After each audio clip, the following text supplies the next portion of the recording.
Hello YouTube, thank you for checking back on Graziel Arts. And if you notice the video, what I wanted to talk about today was The Last Jedi.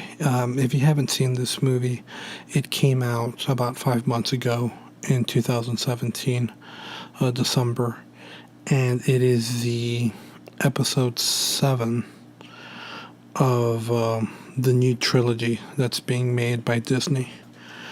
And if you notice the title of this video, it's not necessarily a critique, or it's not just me bashing the movie. It's kind of an in-depth analysis of the film and some backstory if you're not too aware of the politics that go on in the movie industry. When I say an analysis, there are a lot of good things about this movie that I feel need to be mentioned.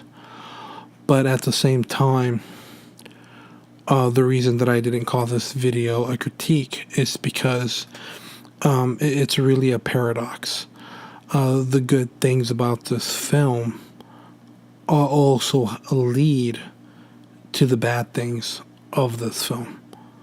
So it's a half and half, and they basically cancel each other out, which kind of leaves you the way it left me as an audience member and as a fan of the Star Wars franchise. Let me go ahead and get started. What I'm going to do is I'm going to go talk about some other films that I feel are important, because when it comes to the director, his name is Rian Johnson, I believe. The reason I need to talk about these other films is because he directed this other film. So I'm going to take you back all the way to 2012, I believe, with the movie Looper. If you haven't seen Looper, it stars Bruce Willis. And basically, this was the movie debut of Rian Johnson, I believe you say his name. And this was his theatrical debut, and he was actually innovative. He is an innovative director. I do like him, but at the same time, because this is sort of a paradox with him, at the same time I do notice that there are some problems with his storytelling. So he could be innovative at one end, but that innovation gets a lot of stagnation with the rest of the story. What I mean by that, let me tell you something about this film. Looper is a time travel movie. It's a science fiction movie. When the movie came out, it was very innovative, very different. And when it comes to time travel movies, there's so many good time travel movies that throughout the decades, I feel that the theme of time travel has gotten into stagnant. There's not a lot of new ideas being thrown around. And when Looper came out, I think it was the refreshing, much needed new idea that this theme of time travel really needed. And basically what this movie is about is what would gang members or mafia members do if they had the power to time travel. And that in itself opens up an entirely new universe of possibilities. Typically with time travel movies, we pretty much get the same thing. We get an inventor with either noble or curious intentions. Something happens that makes him want to time travel, or something happens when he's about to time travel, and then he goes back into the past or into the future, and he has this adventure. Ever since the novel by H.G. Wells with the Time Machine, which I think, or I consider, the first good time travel story. You kind of get a sense that every other story or movie that's ever come out has basically drawn some sort of inspiration from that book. And we have so many good movies like Back to the Future, The Terminator, Time Cop, which is like a 90s action film. But basically, all of these movies were different, but the way that they used time travel was always similar. It was always to go back and either save somebody or to prevent something from happening in the future. They're either comedies or they're action adventure films. They were innovative in their own way, but the themes or the reasons for traveling through time were basically the same. With Looper and this new director, Rian Johnson, he created this new idea with if the mafia had access to a time machine, what would they do? What would this underworld do? And that was interesting because you get to see how members, or the lower members of this mafia group, who call themselves loopers, work within this system, where and it's a very ingenious system. Basically what happens is if the mafia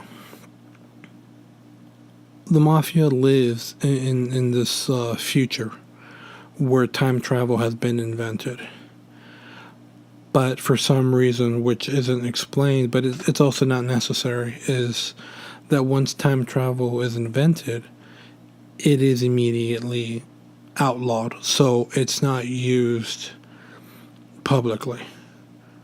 It is only accessible to government agencies, and the mafia is able to get this technology through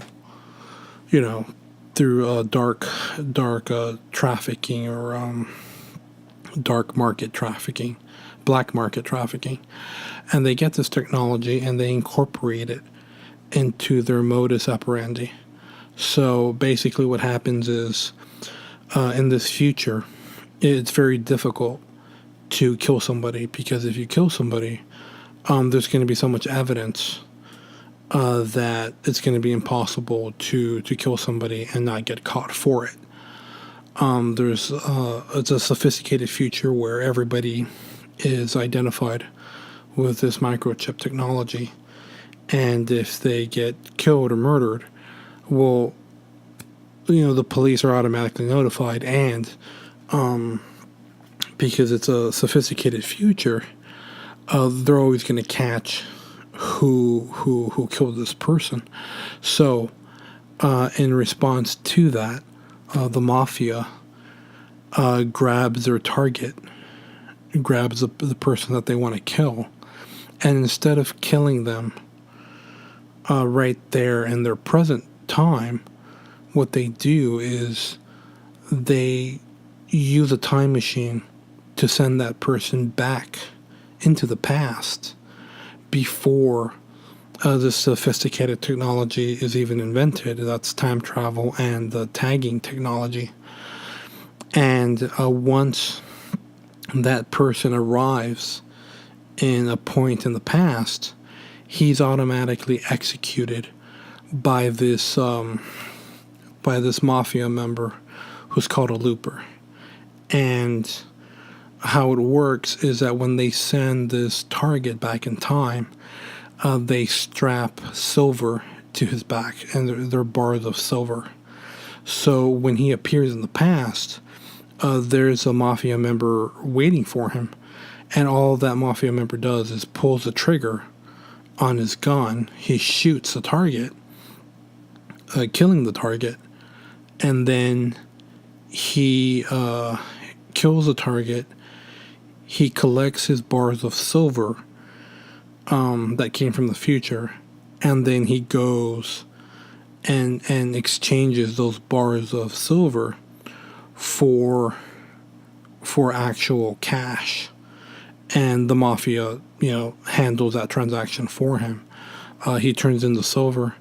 They give him cash in return, a current monetary cash, which I think in this case, in this world, the primary currency is the Chinese yen, Chinese money.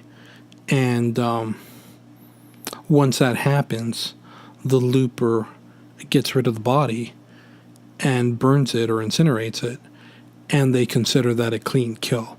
So there's no evidence that the person was killed in the future where he came from. And when he gets killed in the past, well, they're basically killing somebody who doesn't actually exist yet. And it's a clean kill. And that entire idea was, completely ingenious and fun, and it opened up a new perspective as to how time travel could be used for nefarious reasons and simple reasons. It doesn't have to be super dramatic, like stopping World War II or helping the Nazi Germans win World War II, and then make a conquest throughout the world. It's not that dramatic. It's just a simple small mafia who uses it for their everyday target hits. So and the reason that it's called looper is because these loopers who do the job of killing these guys from the future that the mafia considers dangerous, or they just want to get rid of certain people. Eventually, these loopers, or these guys, get their final payday. And what that means is that eventually they're going to kill themselves. And how it works is that in the future, these mafias collect the shooter or the looper when he's an old man, and they transport him back into the past to himself, to his younger self, and they transport him back with gold bars on his back. So when he comes back and he gets killed by his younger self, that young man knows that he just shot his older self, because when he shoots him like any other target, thinking that it's his regular hit. But then when he turns over the body and sees a stack of gold bars strapped to that person, he realizes that he just shot himself. He just shot his older self. And in that way, the mafia eliminates any loose ends. So they send back all the people that they want to kill from the future, but they also send back the person who did their dirty work for them. And that way there's no loose ends. And that was just a very ingenious idea. But where the film takes a slight turn is where, at the same time, the protagonist, which is the young version of Bruce Willis, I forget his name, but he received one day his older self, and his older self attacks his younger self and escapes. And that's basically where this adventure starts. And the mafia now has to kill the older self, which is played by Bruce Willis, but they're also going to kill the younger version of Bruce Willis, which is played by another actor. I don't know his name, but he's prevalent right now. He comes out in The Dark Knight Rises. He plays Robin in that movie. So that all of that was just like a really good film, and I enjoyed the movie. I really did. And I have it on DVD, and I watch it several times. But where the movie lags is, from the beginning of the movie, they do mention that this protagonist lives in a world where certain groups or certain populations, certain people in the human population have this gift, and it's like a little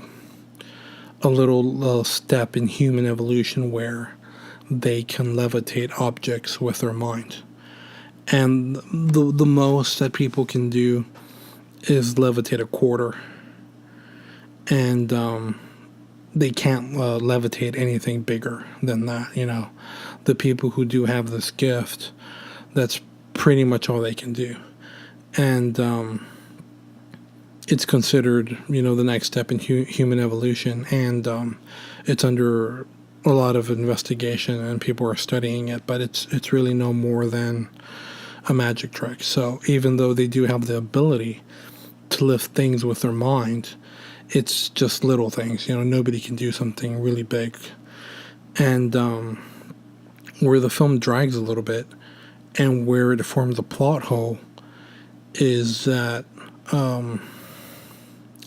in the future, Bruce Willis, which is the older version of the younger Looper, says that there is this person that's referred to as a Rainmaker, and this Rainmaker has this extraordinary gift to not just levitate quarters, but he can levitate anything.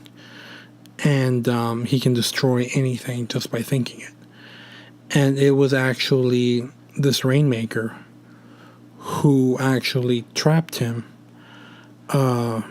accidentally killed his wife, his future wife, and sent him back in time to get killed. And the mafia, the big mafia that was using the time travel technology, is no longer in control.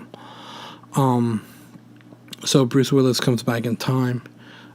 He escapes his younger self from shooting him, and he's on this quest to find the Rainmaker when he's a little boy or a little girl, because he's not sure if it's a little boy or a little girl. And he needs to find this little boy or little girl, and he believes that if he finds this little boy or little girl, and he kills this little boy or little girl, that's going to prevent his future wife from getting killed. And it's also going to prevent him from getting sent back in time to get killed himself. And the thing is, the reason I call that a plot hole is because even if the Rainmaker didn't exist, he still would have gotten sent back in time by the mafia. So, regardless of who sent him back in time, you know, he was still going to get sent back in time, and he was still going to die. So that's one of the major plot holes in this film. You know, if one person didn't do it, the other person was going to do it. But in this case, they focus on this Rainmaker, and it kind of turns into the Terminator a little bit, because Bruce Willis is looking for this kid, kind of like the way the Terminator was looking for Sarah Connor. Or in Terminator 2, where the Terminator is looking for a little boy called John Connor, and he's going to try to kill him. Basically, that's basically what happens here, where Bruce Willis is trying to find this little boy, who turns out to be a little boy. And his younger self actually ends up defending the little boy and shooting his older self. And in doing that, he's able to prevent the little boy from from becoming the Rainmaker, because it said that the Rainmaker had seen his mother get shot, had a synthetic jaw because a bullet had gone through his jaw, and when the younger version of Bruce Willis understands what led to the creation of the Rainmaker, he takes it upon himself, and he turns his gun on himself. He shoots himself in the chest, and eventually, that also destroys any possible option for him to get older. And when he shoots himself, his older self, in this case Bruce Willis, just disappears, and he's not able to either shoot the child or the mother of the child, and it kind of leaves you in a little bit of a cliffhanger where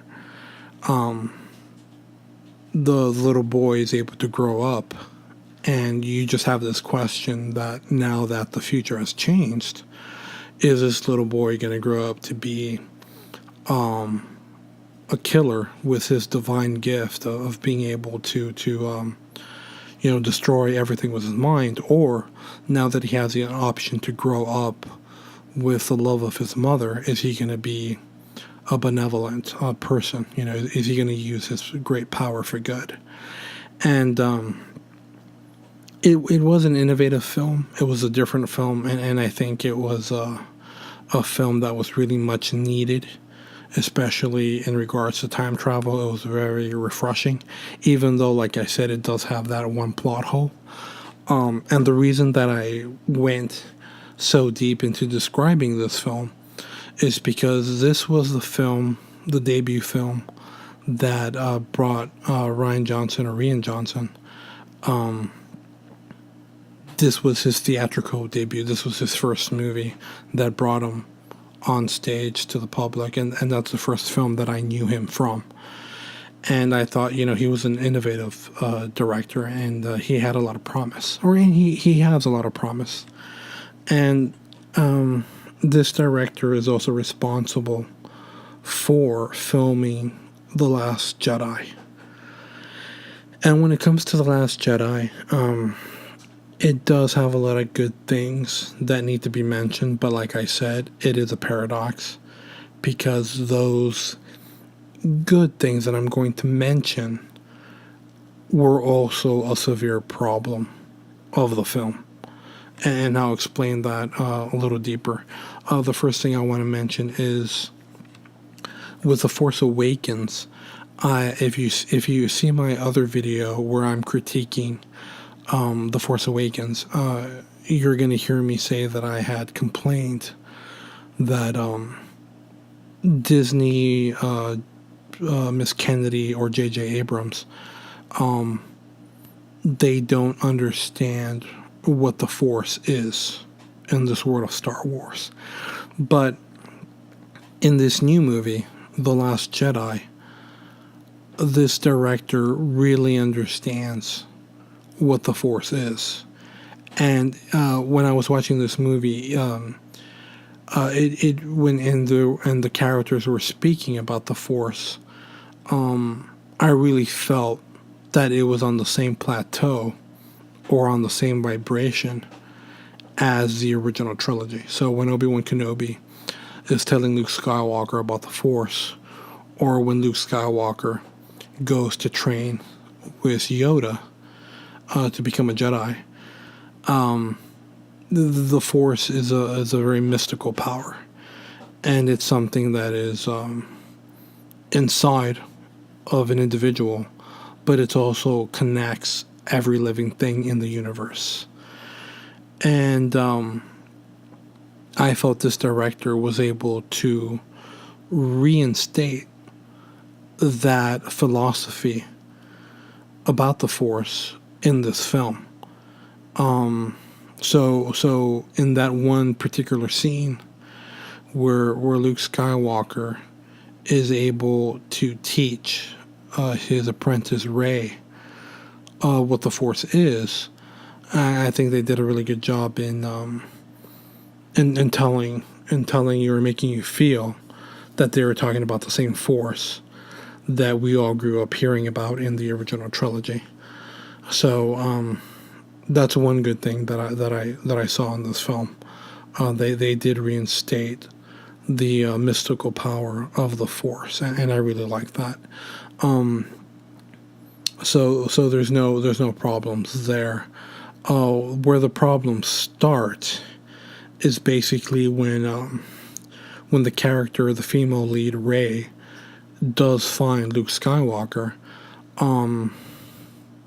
He is not really spontaneous or ready or even interested in taking on Rey as a student.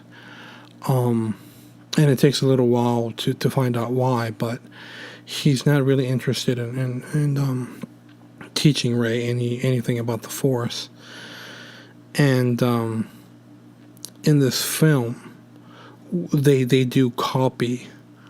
I feel they do copy The Empire Strikes Back a little bit, because in The Empire Strikes Back, when Luke Skywalker is training with Yoda on the planet Dagobah, Luke Skywalker has this very spiritual, metaphysical experience where he goes into a cave, and he's actually lured into a cave because he does feel something cold and negative, and he asks Yoda what's in that cave, and Yoda replies, whatever you take with you. So in actuality, there is nothing in that cave, but there is some sort of dark energy there. And when Luke Skywalker goes into the cave, he does take his weapons with him. So he does take his lightsaber and a blaster. Yoda tells him not to, but he takes it anyway.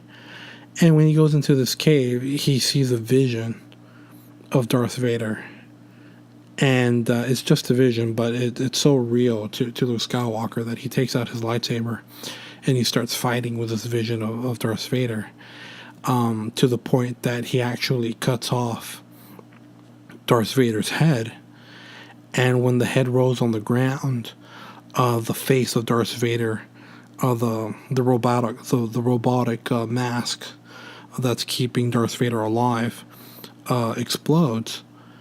And instead of seeing Anakin Skywalker's face, you actually see Luke Skywalker's face. And I think, I always thought that was a message to Luke Skywalker, saying various things. I always felt that that it was telling him several things. Two of those things was that vision was telling Luke Skywalker that him and Darth Vader had a deeper connection that wasn't just good versus bad, but it was a way of telling him that Darth Vader was his father. And I think it was a prelude or a foreshadowing of what happened a little bit later in the film, where Darth Vader actually tells him, I am your father.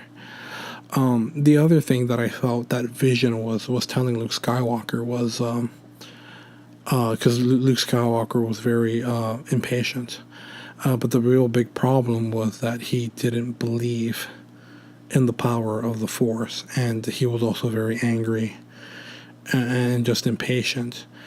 And when he saw that vision, what I also thought that the vision was telling him was that if he wasn't careful, if he didn't control his emotions, if he didn't stop and think and listen and not be so angry and impatient, he was going to end up like his father, Anakin Skywalker, who turned into Darth Vader. And the reason that I explained that entire scene to you was because in The Last Jedi, they kind of rip off that scene with Rey, where Luke Skywalker is a hermit on this planet. He's basically by himself. And Rey walks into this cave, and she has a similar experience. But the experience was the spiritual experience was not as good or as interesting as to what Luke Skywalker had seen. Now you can go ahead and argue that maybe I didn't understand what Rey was seeing, but if you look at the scene, Rey is having this spiritual experience in a cave, and her biggest trauma or her biggest insecurity is that she doesn't know who her parents are, and in this vastness or in this void, she sees a reflection of herself, and that reflection turns into many reflections of herself, and consequently there's an echo when she speaks. She snaps her fingers, and all her reflections snap their fingers. And when you come to the end of the vision, you see the silhouette of two people, a man and a woman. But then as they get closer to her, they converge into one person, and then it turns into a reflection of her. So she feels that she has no greater understanding of herself. And I feel that it was just basically poor writing from the screenwriters, and also bad directing from this director. So even though he did one good thing where he was able to bring back the meaning of the Force, when it came to the character herself, the main character, I don't think they did a really good job in engaging you as an audience, making you want to know more. I thought it was just a cheap cliffhanger that just basically doesn't lead anywhere, and it's just basically wasting your time. So it's like they filmed the scene trying to be interesting, but in the end, there's just nothing there. So that's just one of the good and the bad things brought on by the same thing. So they did a good job at representing the Force, but when it came to the actual Force or having a vision, they just basically did a cheap ripoff from The Empire Strikes Back. And the character has no greater knowledge of herself, and also the audience has no greater knowledge of the character. It was just like a cheap gimmick. That's what it felt like to me, and I think that's what it was, just a really, really cheap gimmick. And it's unfortunate because, like I said, this director does have innovative ideas, and when you compare that to Looper, which was a very innovative film, he just kind of lets you down a little bit in this film. One of the good things that I did see in this film, even though they are copying a little bit of The Empire Strikes Back, is that they do bring back the character Yoda in spirit form, and he does communicate with Luke Skywalker. But one of the also bad things related to that is that Skywalker is taking care of these ancient books, or these ancient texts that have all the philosophies of the Jedi from the very beginning, from the religion of the Jedi. And Yoda is telling him that the end of the Jedi is near, or it's time for them to end. And he sends down a bolt of lightning where these books are, because they're being hidden inside of this old tree. And he sets the tree on fire, and consequently he also sets the books on fire. And it's kind of surprising that Yoda would do something like that. But Yoda insists that all the knowledge and all the necessary knowledge of the Jedi are basically encompassed within this girl, and that she already knows what she needs to know, and she has everything she needs to have.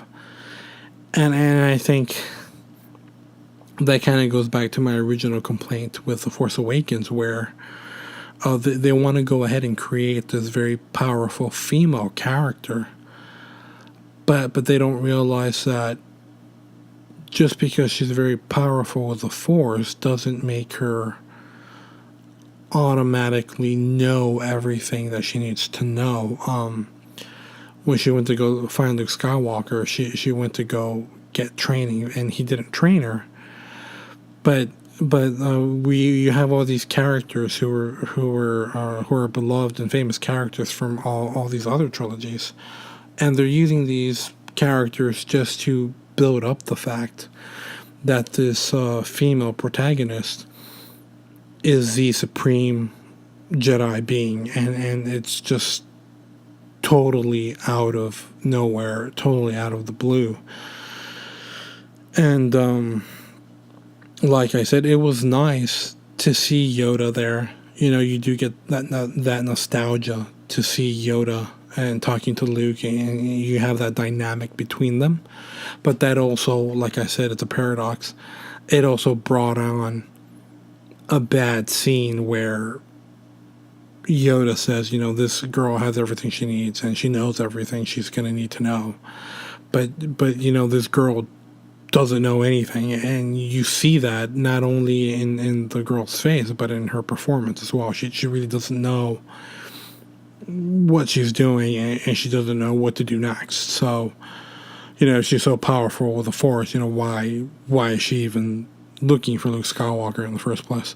So it's just, like I said, it goes back to that agenda where they just want to make a powerful female character and just make her powerful just because she's a female, and without having any sort of backstory as to why she's so powerful.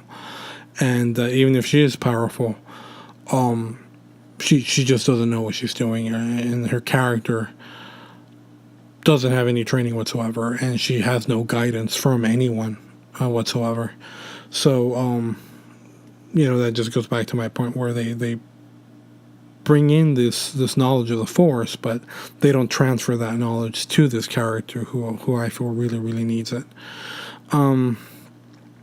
Another good thing that I saw about this movie, which is also kind of a bad thing, is that in this movie, the character Kylo Ren is a little bit cooler than what he was in The Force Awakens.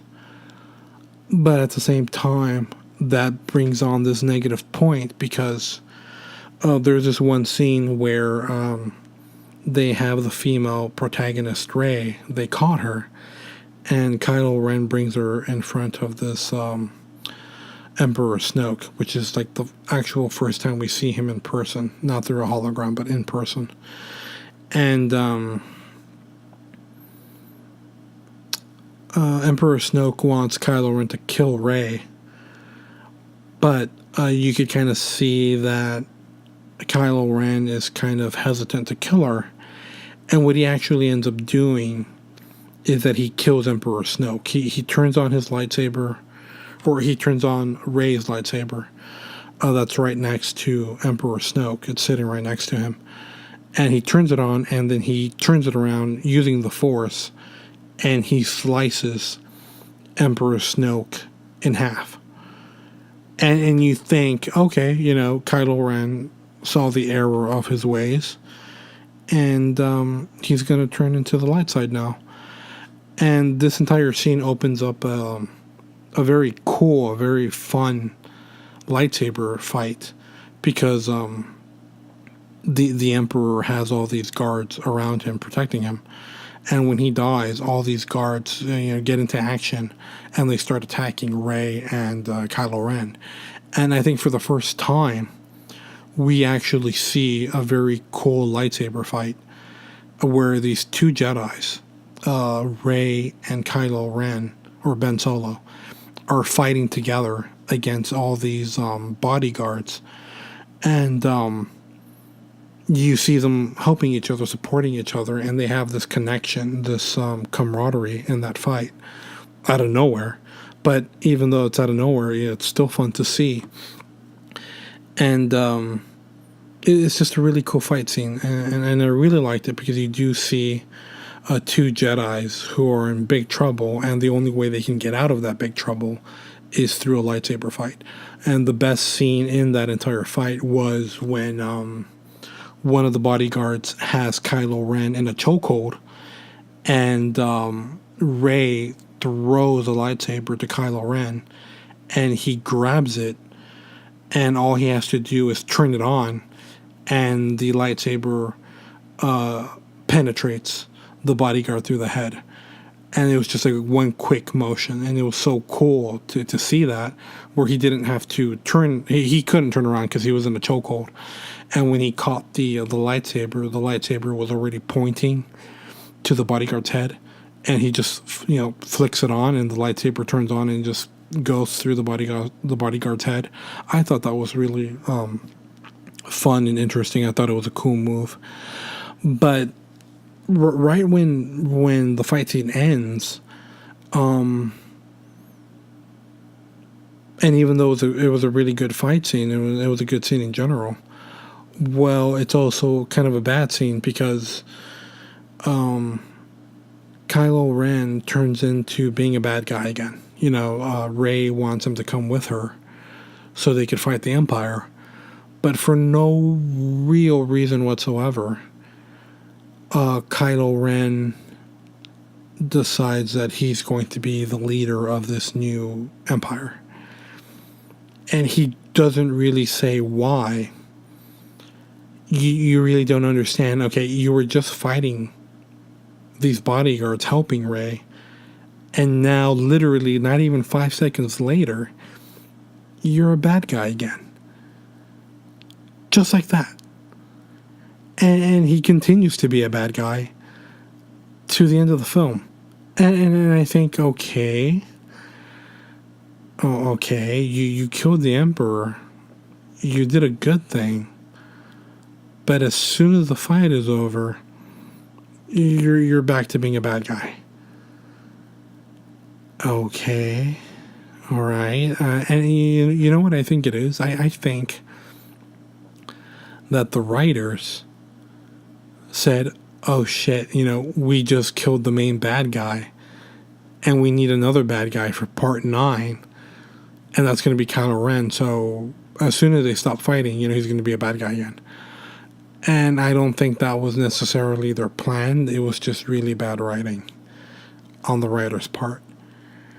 So even though it was a good action sequence, that action sequence led to a very bad end result where the Kylo Ren or Ben Solo goes back to going to the dark side just out of the blue. And I thought that was just really just a cheap gimmick. Again, it was just to try to keep the audience involved, and really, instead of keeping you involved, the way it kind of pushed me away. It's just like, okay, well, this just doesn't make any sense. This character, he's good, and then he's bad, and then he's good, and he's bad. For absolutely no reason whatsoever. And there's other characters that are like that in other movies. And I'm gonna pull this one here. Loki from the Avengers. He does that. He's good. He's a good guy. Then he's a bad guy, and then he betrays everybody, and then he's a good guy again. I think Marvel Studios did a really good job at making him so charismatic that you just consider that his personality. And a lot of times when you think he's betraying somebody, or when you think he's backstabbing somebody, he's actually helping them. And those that are being backstabbed are actually in the know that they're going to get backstabbed, but just because it's all part of their plan to fight some other villain. So with a character like Loki, they did a good job of balancing that out and showing you, when he's being a jerk and when he's not being a jerk, when he's being noble and when he's just being a total dick. With this character, Kylo Ren, you don't get that. You just can't understand why he's a bad guy in the first place. And just to elaborate on that, they do specify that Luke Skywalker does try to kill him. And the reason Luke Skywalker tried to kill him was because he had a vision of the future. and he saw that Ben Solo was going to kill a whole bunch of people, and that he was going to fall to the dark side. And in this scene, because they do show you the scene, and Luke has the crazy eyes. He has this crazy look in his eyes as he's watching Ben Solo sleep. He's also reading his future, and when he realizes that Ben Solo has a potential to become evil, Luke Skywalker takes it upon himself to turn on his lightsaber, and he wants to kill Ben Solo in his sleep. But Ben Solo feels the attack, and he wakes up, and he defends himself. And he just doesn't defend himself. He defeats Luke Skywalker, destroys the temple, and basically leaves Luke Skywalker and goes into the dark side, which I thought was a very interesting scene. It kind of helped explain why Kylo Ren went to the dark side in the first place. But also, you can't understand why he's so indecisive. Okay, somebody tried to kill you. You want your revenge. I understand that. Just go to the dark side and be done with it. One of the interesting things that I do show, or that I do see about that scene, which kind of makes me understand a little bit why Luke Skywalker had gone into seclusion, was because he did feel guilty about wanting to kill his nephew, because Ben Solo is his nephew. And one of the main things that I think they did a good job is that Luke Skywalker feels regret. Luke Skywalker feels remorseful, because even though he looked into the future of Ben Solo and saw the potential for Ben Solo to kill or to become evil, he didn't take into account free will. Everybody has free will. And just as Ben Solo had a likelihood of becoming an evil person, there was also an equal chance that he would have been a good person. And when Luke Skywalker took it upon himself to make the decision that he was going to kill him, and Ben Solo defends himself and ends up leaving Luke Skywalker, I can totally understand why Luke Skywalker secluded himself and just basically was so out of it that he just was kind of depressed, and he didn't want to train anybody anymore. I thought that was very human. So that was a good thing that they did, because I think anybody can relate to that. You make a bad decision in your life and it affects another person. You see how your decisions had a negative impact on somebody that you cared about. A lot of us as human beings, you can either confront your mistakes, or you can do what most of us do, or is run from your mistakes or hide from your mistakes. And that was just very human. That was something that I could relate to. And I think that was one of the good aspects of this film. And it makes Luke Skywalker at least understandable as a person, where he made a mistake, a big mistake, and he feels regret over it. So I thought that was very understandable, and that was a good aspect of the film. What I'm going to do now, because this analysis is taking a little bit longer than what I had planned, I'm going to go ahead and make this a part 2. So if you want to continue listening to my analysis of The Last Jedi, please be sure and look up part 2, which I will be uploading tomorrow. Thank you for checking up on Grazio Arts, and I will see you guys next time.